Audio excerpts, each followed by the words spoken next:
Baik, selamat sore.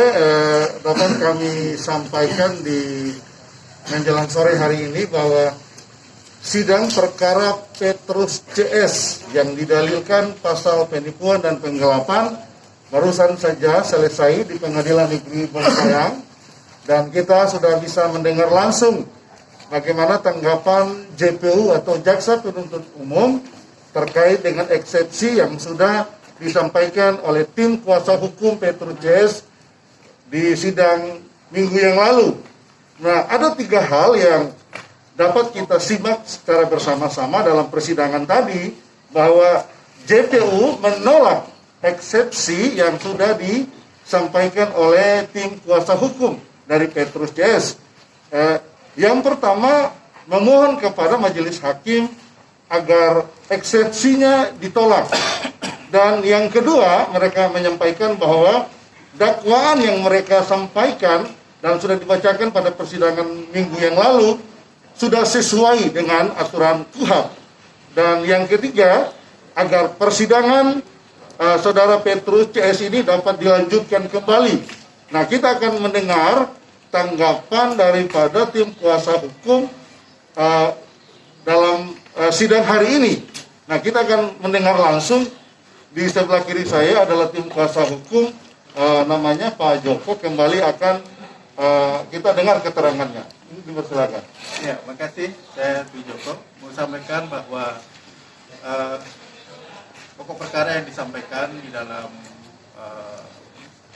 eksepsi kami menyoroti tentang transaksi jual beli tanah adat atau tanah ulayat. Ini adalah suatu pokok perkara yang tidak terpisah dari tanggapan dari Jaksa Penuntut Umum. Ini harus dibuktikan dulu kaitan dengan persoalan tanah adat atau tanah ulayat. Kalau kita sudah bisa membuktikan bahwa tanah adat atau tanah ulayat itu bicara tentang administrasi, tentang randah perdata. Kalau itu sudah, sekali lagi, kalau itu yang kita sudah bisa lihat, kita sudah jelas perkaranya ini, apakah ini nanti masuk randah perdata atau pidana, maka mungkin jawaban atau tanggapan dari Jaksa Penuntut Umum berlaku. Tapi penekanan kami sebagai penasihat hukum Petrus CS adalah kaitan jual beli tanah adat atau tanah ulayat milik masyarakat setempat. Tentu harus dibuktikan. Sekali lagi, tentu harus dibuktikan karena keterangan dari Dewan Adat atau Ketua Dewan Adat Kabupaten Bengkayang, Bapak Martinus Kajot, menerangkan bahwa 42,3 hektar bukan tanah milik adat atau ulayat. Ini penekanan saya.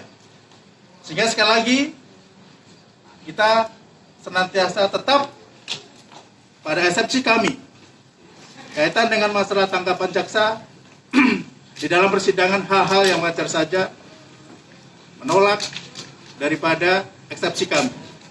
Tapi kami mau tekankan bahwa kami juga tetap pada eksepsi kami bahwa ini adalah masuk di dalam randah perdata. Terima kasih. Ada tambahan? Ada tambahan, Pak. Sebenarnya ada 4 hal yang tidak dibahas oleh Jaksa Penuntut Umum dalam menanggapi eksepsi kita, Pak.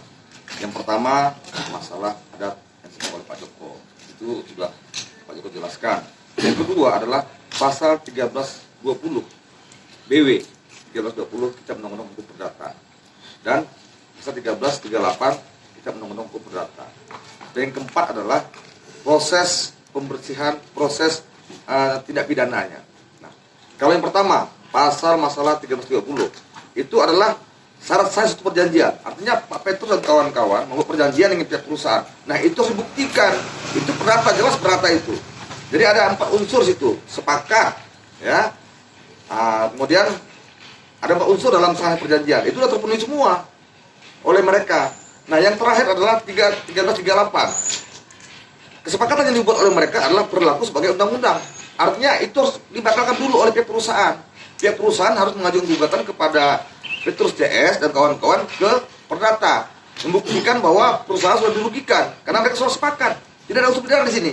Artinya sepakat itu mereka para pihak itu sepakat, ada objeknya, ada kausa yang halal, ya kan? Nah, di situ mereka sudah sepakat untuk membuat perjanjian jual beli lahan. Nah, kalau jual beli lahan itu disepakati, itu berlaku sebagai undang-undang. Nah, maka kami mengatakan bahwa perkara Petrus ini adalah perkara perdata murni, bukan pidana. Ini dipaksakan sekali ini. Jadi saya mohon kepada masyarakat untuk memantau proses persidangan Petrus ini sampai selesai. Karena di sini tidak ada nuansa pidananya. Pihak perusahaan harus membatalkan perjanjian itu kalau mau mengatakan ini pidana. Nah, ini belum dibatalkan, otomatis ini perkara pidana, perkara perdata maksud kita. Jadi saya mohon pada masyarakat umum, masyarakat luas seluruh Indonesia supaya mengawal proses hukum Petrus SH ini dan kawan-kawan supaya terang, benerang.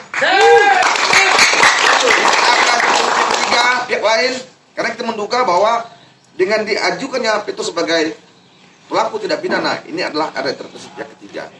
Begitu saja yang kami sampaikan. Baik, demikian dapat kita saksikan dua orang tim kuasa hukum dari Petrus CS sudah memberikan keterangan pers bahwa mereka tetap meyakini klien mereka tidak bersalah dan mereka menganggap bahwa kasus yang didalilkan oleh Petrus CS ini bukan pidana melainkan perdata. Nah, dapat kami sampaikan juga bahwa kita tetap menjaga dan kita tetap mematuhi protokol kesehatan di masa pandemi ini. Nah, kami dapat langsung menyiarkan dari Pengadilan Negeri Bengkayang. Kita akan menyaksikan lagi sidang berikutnya pada hari Rabu mendatang, di mana sidang ini akan pembacaan putusan sela oleh majelis hakim. Nah, tentu kita menunggu, kita bersabar sampai nanti hari Rabu sama-sama di tempat ini, di Pengadilan Negeri Bengkayang ini kita akan menyaksikan, melihat langsung apa keputusan majelis hakim. Sehingga kita menanti hari Rabunya nanti. Demikian yang dapat kami sampaikan secara langsung dari Pengadilan Negeri Bengkayang. Selamat siang.